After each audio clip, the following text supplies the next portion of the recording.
Today, have a look at updates in Ukraine, fake Facebook accounts, and much more. We have today's weather forecast with Madison and a look at sports with Eli. Today is Wednesday, March 2nd, 2022. We are live from Shroyer Studio H12 on the campus of Bradley Central High School, and you are watching VOX News Today.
Welcome back. I'm Alex Wingard. And I'm Amber Filyal.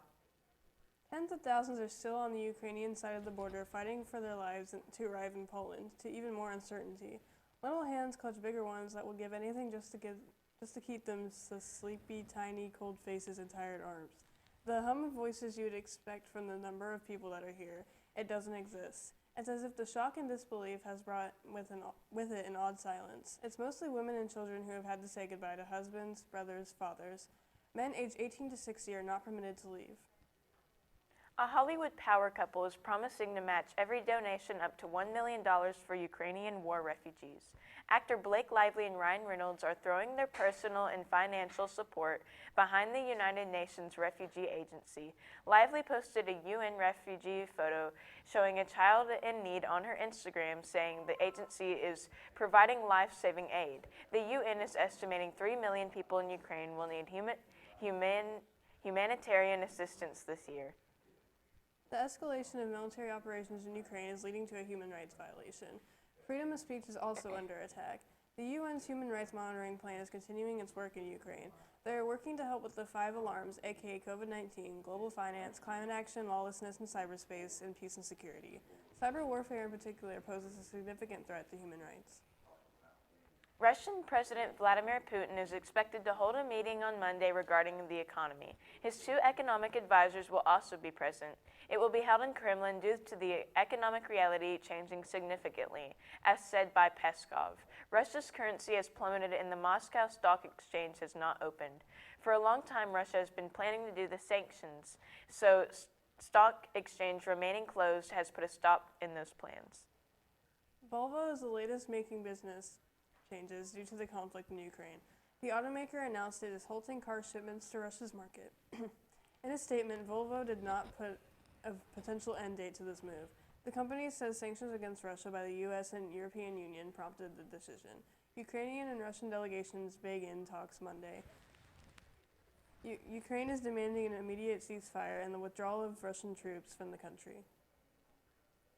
Despite planned peace talks Monday, many expect the bloodshed in Ukraine will continue.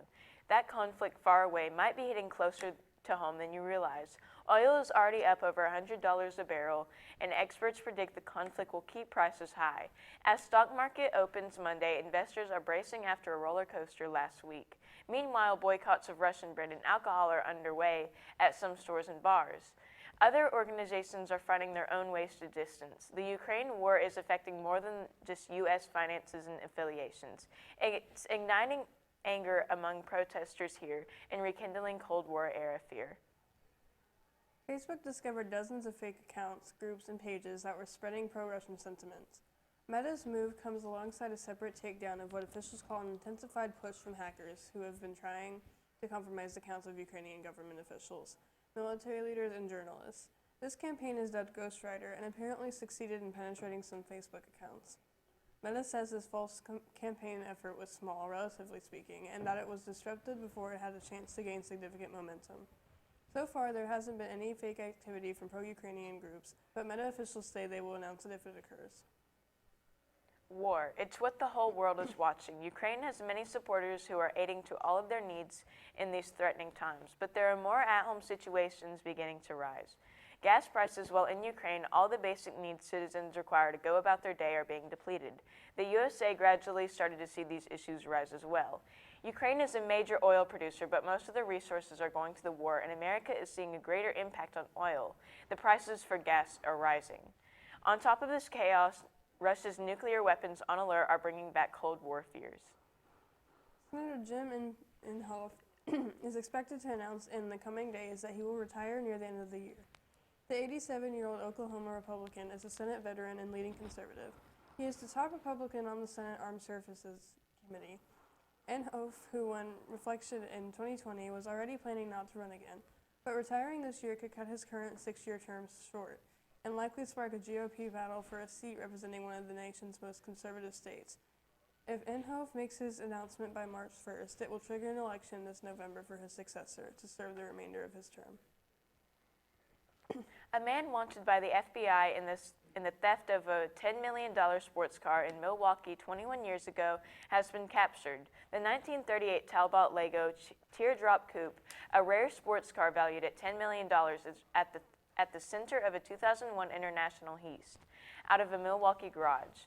Christopher Gardner is accused of stealing the car nearly 21 years ago out of Roy Leisky's garage on Marshall Street. Court records say in 2005, Gardner smuggled the car in pieces to Switzerland and had it rebuilt in France. 10 years later, in 2015, prosecutors say Gardner sold the car to an Illinois collector for $7.6 million. The collector allegedly didn't know the car was stolen. The FBI says Gardner now waits extradition to the U.S. And now let's check on our weather. Madison, what can you tell us? A sunny week with warmer temperatures. All of that and more right after this break.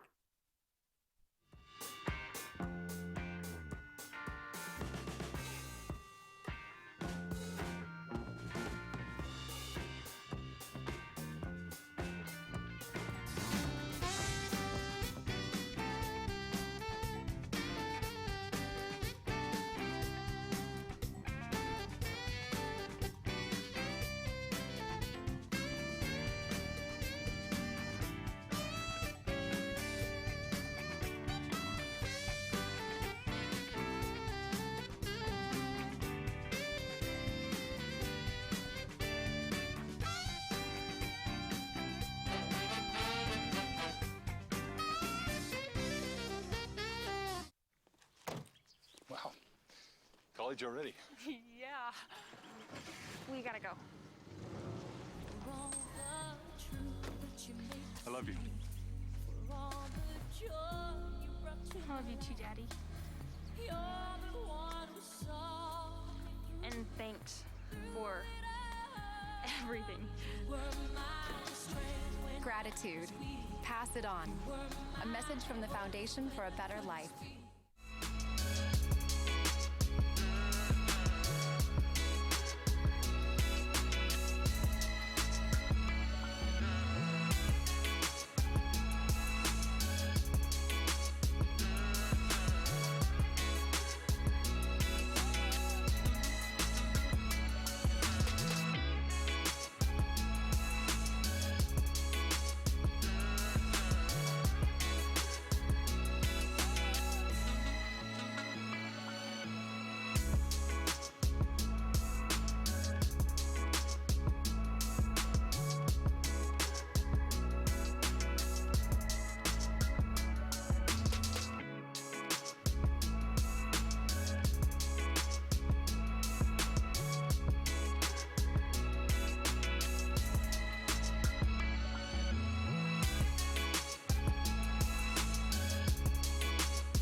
a lot better than last week.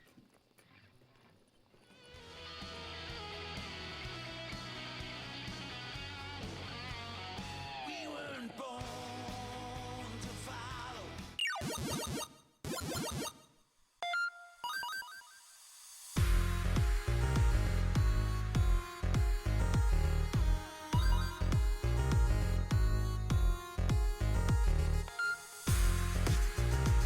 Final round. Fight.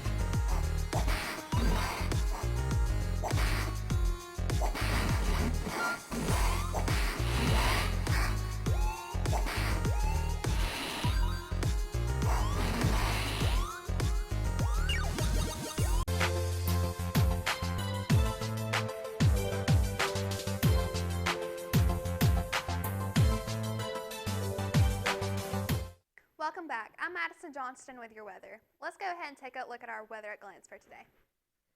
Right now in Cleveland, it is 37 degrees with a high today of 74 and a low of 41. The precipitation is listed at 4% with a wind coming 2 miles per hour.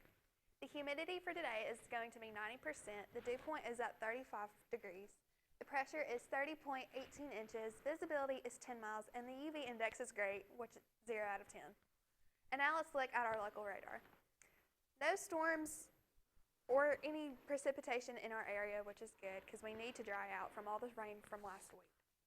And now let's look at our national radar. There are storms in Oregon and in Montana, and some snow and ice storms in the northeast, and a few scattered storms in Central America. And now let's look at our 7-day weather forecast. Thursday will be sunny skies with a high of 74 and a low of 41. Friday will be mostly sunny with a high of 73 and a low of 51. Saturday will have partly cloudy skies with a high of 75 and a low of 57. Sunday will also be partly cloudy with a high of 78 and a low of 60. Monday will have thunderstorms rolling in with a high of 73 and a low of 46. And Tuesday will also have scattered showers with a high of 57 and a low of 39. That's all I have for weather, and now here's Eli with your sports. We have coverage on a retirement and upcoming movie directed by Tom Brady and more after this break.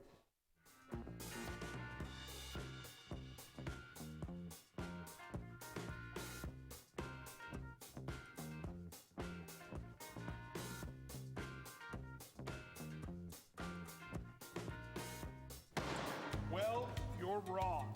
I'm wrong. You're the one who misrepresented the facts. Are you kidding? Your proposal's ludicrous. My proposal will go exactly the way I say it will. My dead body. I think somebody needs a timeout. Oh, that's the power of one. Civility. Pass it on. One grain of sand can turn the tide.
Strike one.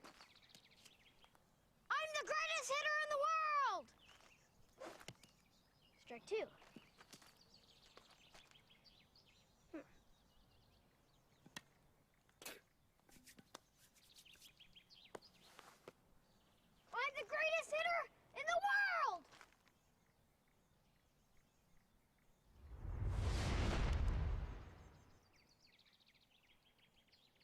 Strike 3. Wow. I'm the greatest pitcher in the world. Yes! Optimism. Pass it on.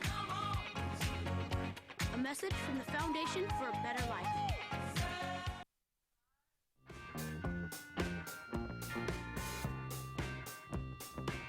Welcome back. I'm Eli Dunn with your sports. Buccaneers Pro Bowl guard Ali Marpet announced his retirement Sunday, hanging up his cleats at age 28 after 7 years as a member of the team's offensive line.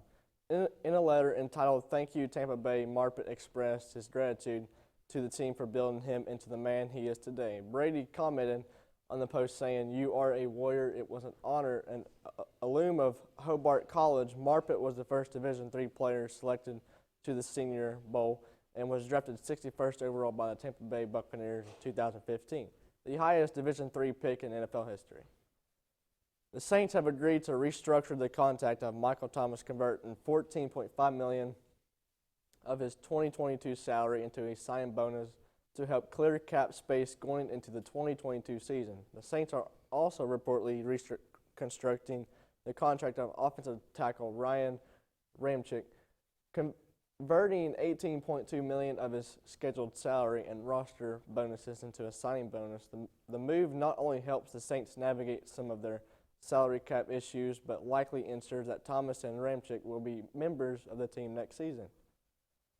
The recently retired Tampa Bay Buccaneers and New England Patriots star quarterback is set to play himself in the film 80 for Brady, which will be a football-themed road trip film. The film is set to go in production this spring, according to The Hollywood Reporter.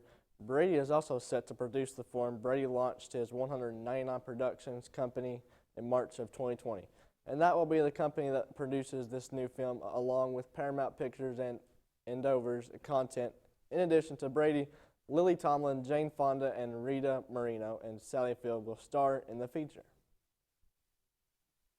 That is all I have for sports. Stay tuned for more news with Amber and Alex right after this break.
CRCC to me is a calling that God placed on my life to really step out in faith on something that I didn't think I could do, and it's been amazing to see how God's worked through it. CRCC stands for Crossroads Community Church, but we're a church that our vision is to be a life-giving church in our community. We do that through helping people know God, find freedom, discover their purpose, and then go make a difference. And so that's what we're doing every week, is helping people discover their jam and go make a difference.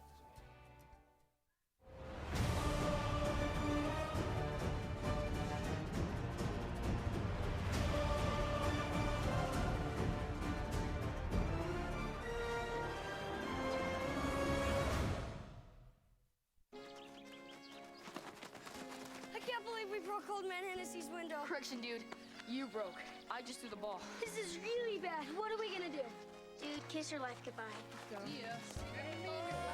Sorry, dude. Keep smiling, keep shining. No, Hi. you can't. Tell him it was an accident, and we can fix the window. I'll come with you. Oh, that's what friends are for.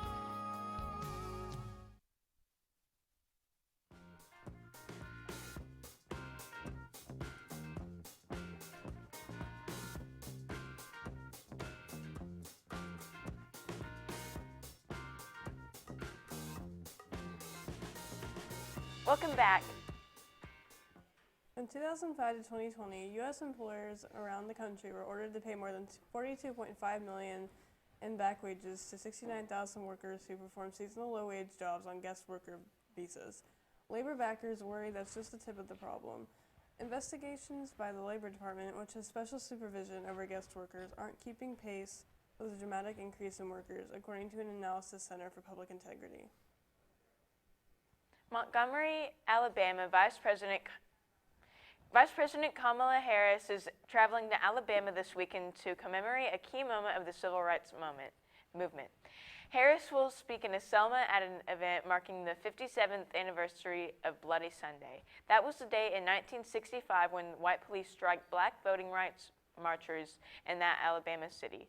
Harris will also take part in annual incident symbolic march across the bridge. On March 7, 1965, Alabama state troopers beat and tear gas hundreds of demonstrators. The Cavers are now out and safe and being reunited with family. Gabriel told people on the scene, "I'm in desperate need of a shower." Robbie's mother said, "I'm so relieved." Crews tell us that there is a 300-foot crawl space they had to go through to get the man called the gate. Crews say there were times they had one ear in the water because of how tight it was. As rescue crews led the Cavers out to safety, they were greeted by cheers from their family and friends. But a Chattanooga Fire Department captain on the scene tells us the pair now face criminal trespassing charges. A Tennessee man who admitted to bribing a Virginia sheriff to secure jail medical service contracts has been sentenced to 3 years in prison. Gerard Boyle, 67, of Franklin, Tennessee, was sentenced Friday after pleading guilty last year to conspiracy to commit mail fraud. He was also fined $35,000. Boyle had already agreed to forfeit $2.7 million to the federal government as part of the plea deal. A murder investigation has been opened after an incident in East Nashville early Monday morning. According to police, the shooting happened at 1:40 a.m. on Delaware Drive. Officials reported one male victim was struck at least once while in a vehicle, which then continued down Delaware Drive towards Dickerson. Police said the vehicle then went off the roadway and through a yard, striking another car. At this time, police are waiting to talk with neighbors. Officers were told there are cameras in the area that will be reviewed. At this time, there is no suspect in custody. Authorities said they are not ready to release the identity of the victim at this time. A family in Dalton used tragedy as opportunity for advocacy yesterday. They held a balloon ceremony to honor the death of 15-year-old Malik Ilamin. The family says he was killed during a domestic violence dispute in California last week, but they say it's important he is remembered for the great person he was. Their goal was to raise awareness of domestic violence and the pain it causes. Everyone was wearing red, Malik's favorite color. They are currently fundraising to be able to go to California for the court proceedings. Jeopardy champion Amy Schneider is engaged. Here's a picture of her holding hands with her fiancé, Genevieve Davis, saying, "I couldn't be happier or more proud to spend my life with the very best person in the entire world." The couple met last May and decided to tie the knot a couple weeks ago. Clearly, 2022 is off to a great start for Amy. She made history earlier this year as the highest-earning female contestant ever, taking home about $1.4 million thanks to 40 wins, the second longest winning streak after current host Ken Jennings. She was also the first transgender contestant to qualify for the Tournament of Champions. Rapper Snooty Wild is dead at age 36 after getting shot in Houston. Police say LePreston Porter, known as Snooty Wild, was found near this SUV with a gunshot wound in his neck Friday. They say a woman has come forward, indicating that she owns the vehicle ended up in the ditch. She says people stopped to help, and Porter showed up and pulled a gun on her. The woman says she ran away and heard a gunshot behind her. Investigators believe the incident was caught on camera. In his new book, Bill Barr calls the prospect of Trump running for president again, quote, dismaying. Barr writes the 2020 election was not stolen, saying instead that Trump lost it. His dispute with Trump over false claims of election fraud led to his departure from the administration. In the book titled One Thing After Another, the former Attorney General takes readers behind the scenes in the Trump White House.